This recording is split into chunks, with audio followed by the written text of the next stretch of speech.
Okay everyone, let's discuss tomorrow यानी 10th of April market analysis. कल के लिए मार्केट पे मैं कैसे ट्रेड कर सकता हूँ, मेरे लिए कौन सा इंपॉर्टेंट लेवल्स होने वाला है। तो hey everyone, welcome back to my YouTube channel the Bengal trader. I hope you guys are doing absolutely fine. As a SEBI registered research analyst, I am gonna say it again, this is not a buy sell or hold recommendation video. I may have position running in the trades that I am sharing with you guys. तो do your own research before entering a trade, because ultimately trading and investments are always subject to market risk. For more risk disclosure and disclaimer, visit the website the bengaltrader.com। Okay, आज हम live में बैठे थे और unfortunately 2-3 घंटे के लिए आपको शायद लाइव का वीडियो नहीं दिखा हुआ होगा, क्योंकि यूट्यूब ने मेरा लाइव वीडियो रिमूव कर दिया because of some fraudulent activities and all. फिर मैंने एक अपील किया, मेरा वीडियो वापस उन्होंने री इंस्टॉल कर दिया। तो वही बात है, मुझे पता है कि हमने क्या किया है नहीं किया है, we are clean as slate. तो उसके बाद यूट्यूब ने देखा, डाल दिया, तो that is sorry for the inconvenience. अच्छा, अब आज क्या हुआ नहीं हुआ, आज मार्केट ओपन हुआ। कल के एनालिसिस वीडियो में मैंने क्लियरली आप लोगों के साथ मेंशन किया था, लिक्विडिटी ग्रैब हो सकता है, ऊपर से फिर से मार्केट पे शॉर्ट आ सकता है। एग्जैक्टली ऊपर गया, मार्केट से ऊपर से शॉर्ट आया, नीचे की तरफ आया। यहाँ पे मैंने लाइव में बताया था हड़बड़ी मत कीजिए, ऊपर जाएगा मार्केट तो ऊपर से फिर से शॉर्ट कीजिए। ऊपर मार्केट गया, यहाँ से एक बार शॉर्टिंग का प्लान हुआ, यहाँ पे छोटा मोटा स्टॉप लॉस से जाया हुआ होगा। फिर अगेन मैंने मतलब लाइव स्ट्रीम बंद करने का टाइम पे बताया था कि लिक्विडिटी ग्रैब एक बार मिल जाए तो ग्रैब पे एक बार ट्रेड कीजिए। ब्यूटीफुल 15 मिनट सेटअप आया यहाँ पे, और यहाँ से फ्री फ्लो एक बहुत बेहतरीन ट्रेड मिला, जो कि लगभग लगभग 176 पॉइंट है। नॉन एक्सपायरी डेज में बहुत अच्छा होता है, ठीक है। तो ये बहुत अच्छा आज ट्रेड्स वगैरह था। अब कल के लिए कैसे प्लान आउट किया जा सकता है, इन सारे लेवल्स को मैं इन सारे लेवल्स को मैं हटाऊंगा, सिर्फ और सिर्फ आईसी का लेवल को मैं रहने दूंगा, ठीक है। आईसी रहेगा और ये ट्रेंड लाइन भी खत्म है। अच्छा, कल के लिए कैसे प्लान आउट किया जा सकता है। यहाँ पे मार्केट, यहाँ पे थोड़ा सा अगर हम ठीक से देखते हैं तो ये कैंडल मुझे कुछ बता रहा है। तो यहाँ पे मार्केट नीचे आके थोड़ा सा ये नीचे का स्विंग बना के खींच के बंद किया। क्या होता है ना, बहुत बार लोग प्राइस एक्शन का वेट करते हैं। यहाँ पे बहुत लोगों ने शॉर्ट नहीं किया क्योंकि उन्होंने लिक्विडिटी पे एंट्री नहीं किया, तो वो प्राइस एक्शन होगा, वेट करते रह गए, तो प्राइस एक्शन का शॉर्ट यहाँ पे हुआ। जैसे प्राइस एक्शन पे लोग जंप किए, मार्केट रिवर्स कर गया। अब मार्केट के पास चांस है मार्केट अगेन अपसाइड की तरफ जाए। या तो अपसाइड की तरफ जाने के बाद ना 3 तरीके से शॉर्ट आ सकता है। एक तो लिक्विडिटी लेके शॉर्ट, दूसरा आईसी से शॉर्ट, तीसरा लिक्विडिटी तक गया नहीं, कोई मिडिल का कोई जोन पकड़ के, जैसे कि कोई भी छोटा मोटा एफवीजी अगर हो, या कोई भी छोटा मोटा एफवीजी, कोई भी स्विंग लेवल हो एलटीएफ में, वो सारे एरिया से शॉर्ट, ठीक है। तो उसके लिए कैसे प्लान आउट में करने वाला हूँ, सबसे पहले एक लिक्विडिटी तो आ ही जाएगा, ठीक है। और उसके साथ साथ एलटीएफ में मैं अगर आप लोगों को दिखा देता हूँ, तो स्विंग के हिसाब से ये वाला एक जगह है 850 का, ठीक है। स्विंग के हिसाब से कौन सा जगह है, 850, एग्जैक्टली यही जगह है, ठीक है। यहाँ पे एक बहुत ही माइन्यूट सा एक यहाँ पे एफवीजी पड़ा हुआ है, ठीक है। माइन्यूट मतलब बहुत ही छोटा, इनकंसिडरेबल होता है, बट इस तरह का सिचुएशन पे मैं फिर भी एक बार देख सकता हूँ फॉर प्रिसाइज एंट्री। कल को मार्केट फ्लैट ओपन हुआ, फ्लैट ओपन होकर अपसाइड की तरफ गया, मैं कुछ नहीं करूंगा। बाइंग अभी नहीं हो सकता है आने वाले कुछ दिन तक, बहुत सिंपल बात मैं आपको बता रहा हूँ। जब तक मार्केट आईसी के ऊपर नहीं निकलेगा, बाइंग मत कीजिएगा।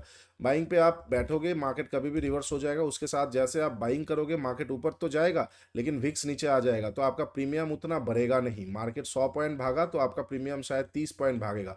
अब 30 पॉइंट के अंदर आप तो 30 का 30 पकड़ नहीं पाओगे, शायद आप 20 पकड़े या 22 पकड़े। 20 भी अगर पकड़ते हो तो आपको स्टॉप लॉस तो एटलीस्ट 7, 8, 9, 10 देना ही पड़ेगा, तो 1:2 नॉट वर्थ इट। तो ये चीज़ याद रखिएगा कि बाइंग साइड पे मैं बिल्कुल भी इंटरेस्टेड नहीं हूं। तो फ्लैट ओपन होकर ऊपर गया, मैं वेट करूंगा। अगर ये एफवीजी के आसपास से कोई भी 15 मिनट सेटअप मिला, तो थोड़ा ऊपर का स्टॉप लॉस डाल के एकदम फिर से डेलो तक एक बार टारगेट किया जा सकता है, ठीक है। ये एक पहला चीज़ है। दूसरा, अगर हम 1 आवर का चार्ट देखते हैं ना, 1 आवर तो कुछ है नहीं, डेली में अगर हम देखते हैं, ओके ठीक है, हाँ। तो अगर मार्केट फ्लैट ओपन होकर ऊपर गया, ये लेवल से किया जा सकता है। वाई मैं आपको बता रहा हूँ, क्योंकि मार्केट के पास यहाँ पे छोटा लिक्विडिटी है और आईसी यहाँ पे बना है ना, हो सकता है यहाँ से टैप करके मार्केट अगेन कंटिन्यूएशन नीचे की तरफ आए और ये गैप फिलिंग तक चला है, तब आप कुछ कर नहीं पाओगे। या फिर मार्केट यहाँ से गिर जाए तो फिर आप कुछ कर नहीं पाओगे। दैट इज द रीजन मैं 3 जगह लेवल निकाल के रखा है, एक बहुत माइन्यूट एफवीजी, दूसरा लिक्विडिटी ग्रैप, तीसरा हो गया final full and final IC. तो अगर यहाँ से आता है तो मैं शॉर्ट कर सकता हूँ। यहाँ से रिएक्ट नहीं किया, ऊपर की तरफ गया और ये बीच में कुछ हो रहा है, कुछ नहीं करूंगा, वेट कर लूंगा।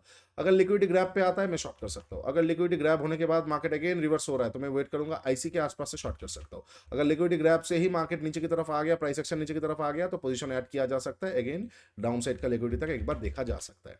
अच्छा, ये हो जाएगा फ्लैट ओपन के ऊपर का। मार्केट अब फ्लैट ओपन हुआ, ऊपर की तरफ गया ही नहीं, नीचे की तरफ आ रहा है। याद रखिए, यहाँ पे मार्केट थोड़ा बहुत घुमाएगा, खेल दिखाएगा। मैंने आज क्लियरली बताया था कि आज का मार्केट पे थोड़ा मुश्किलात जद्दोजहद करना पड़ेगा, क्योंकि न्यूज़ बेस्ड मार्केट है, इलेक्शन वगैरह है।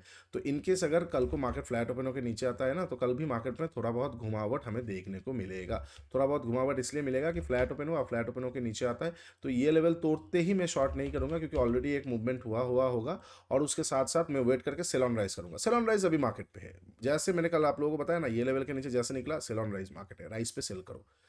राइज आएगा, राइज पे सेल करो, तो रहेगा ठीक है। राइज आएगा, राइज पे सेल करो, कोई भी कुछ भी बनाएगा फिर राइज पे सेल करो। तो rise on, sell on rise market है। तो फ्लैट ओपन होकर अगर डायरेक्टली नीचे आता है, ये लेवल को नीचे निकलते ही मैं शॉर्ट नहीं करूंगा। आई विल बी वेटिंग, थोड़ा राइज आ जाएगा यहाँ पे, पहले लोगों को फंसाने दे, फिर राइज आ गया, फिर ऊपर से शॉर्ट कर सकते हैं। या फिर आज जैसा कोई इंटरनल लिक्विडिटी बना दिया कि शॉर्ट होने के बाद अपसाइड की तरफ गया और फिर इंटरनल लिक्विडिटी बना दिया, तो फिर वो इंटरनल लिक्विडिटी ग्रैब होगा, इंटरनल लिक्विडिटी ग्रैब होगा जस्ट लाइक दिस, फिर मैं वहां से शॉर्ट कर सकता हूँ। ठीक है, ये हो जाएगा फ्लैट ओपन होकर नीचे का। हाँ, अब अगर फ्लैट ओपन होकर नीचे आया, इसको लेवल को तोड़ा नहीं और यहाँ पे थोड़ा टाइम बिता दिया, थोड़ा सा टाइम बिता दिया, 4 5 6 7 के 4 3 4 5 कैंडल बिता दिया और फिर तोड़ रहा है, तो मैं मोमेंटम में घुस सकता हूँ, थोड़ा ऊपर का स्टॉप लॉस देके। Again target will be unknown. अच्छा, अब अगर मार्केट गैप अप या गैप डाउन ओपन होता है, सपोज मार्केट गैप अप या गैप डाउन ओपन होता है, अगर गैप अप ओपन होता है कहाँ पे, गैप अप आईसी के आसपास ओपन होगा, मैं आईसी से शॉर्ट कर सकता हूँ, आईसी के ऊपर ओपन हो जाएगा, इग्नोर कर दूंगा मार्केट को, फर्स्ट हाफ पे कुछ नहीं देखूंगा मैं। यहाँ पे 24,100 का जगह है, यहाँ से कुछ भी बनेगा तो देखेंगे। ठीक है, अच्छा, अब अगर गैप डाउन ओपन होता है, गैप डाउन ओपन होने पे ना बहुत ही दिक्कतें वाला सिचुएशन आएगा, क्योंकि देखो बेस फिर से मार्केट पे अगर हम देखते हैं तो गैप फिलिंग यहाँ पे होगा, यहाँ से लेके यहाँ तक बहुत दूर है। इतना बड़ा गैप डाउन, मतलब मान के चलते 2% के आसपास गैप डाउन वगैरह ओपन हो जाता है तो खत्म है, मतलब बहुत दिक्कत है। मैं वेट करूंगा, ये लेवल से बाई कर सकता हूँ, फिर भी बाइंग में बहुत दिक्कत होगा, क्योंकि विक्स बढ़ जाएगा, यहाँ से मार्केट रिवर्स भी करेगा तो विक्स क्रैश करने लगेगा और मज़ा नहीं आएगा। तो फ्यूचर बाई करा जा सकता है और या फिर पुट शॉर्ट किया जा सकता है, और वो भी पुट शॉर्ट मतलब बहुत डेंजरस सिचुएशन, नेकेड नहीं, हेजिंग पे। तो कहाँ पे अगर बहुत बड़ा गैप डाउन वगैरह ओपन होता है तो ये लेवल से एक बार देखा जा सकता है। अब अगर मिडिल के आसपास गैप डाउन वगैरह ओपन होता है ना, तो मल्टीपल जगह है, यहाँ पे एक ट्रेडिशनल एरिया है, यहाँ पे एक ट्रेडिशनल एरिया है। अब ये ट्रेडिशनल एरिया पे मार्केट कैसे रिएक्ट करेगा वो इंपॉर्टेंट है, क्योंकि ट्रेडिशनल एरिया के आसपास ही एक 23,500 का एक राउंड नंबर है। अगर आप ठीक से देखते हो, ये रहा 23,500 का एक राउंड नंबर, राइट, 23,500 का एक राउंड नंबर, और ये एक ट्रेडिशनल एरिया, तो ये काइंड ऑफ जोन हो गया। ठीक है, एक जोन हो गया, 50 पॉइंट का जोन हो गया। तो अगर मार्केट गैप डाउन ओपन होता है तो ये 50 पॉइंट का जोन के सामने अगर मार्केट खुद को सस्टेन कर रहा है, खुद को होल्ड कर रहा है, बेस बना रहा है, ये जोन कोई डिमांड जोन नहीं कि आया मैं बाई कर लूंगा, नहीं। अगर यहाँ पे मार्केट बेस बनाया, बेस बनाने के बाद अगर बेस का लिक्विडिटी लेके ऊपर गया तो मैं बाई कर सकता हूं। बेस बनाने के बाद अगर अपसाइड में ग्रेजुअली प्राइस एक्शन बना के गया तो मैं बाई कर सकता हूं, otherwise I will ignore the day.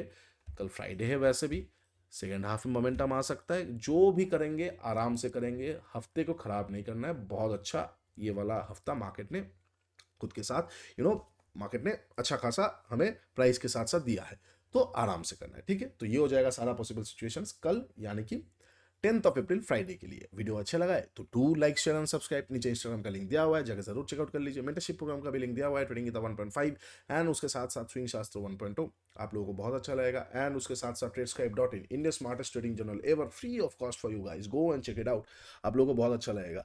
और कल भी हम लाइव में आएंगे सुबह 9 बजे से 9:30 बजे के बीच में, 2 घंटा लाइव करेंगे 11 साढ़े 11 तक। And again we will see कि क्या हमें सीख मिलता है, क्या हम मार्केट के साथ कुछ ट्रेड्स बना पाते हैं कि नहीं। चलो आज के लिए इतना, टेक केयर, बाय, तब तक के लिए ट्रेड स्मार्टली।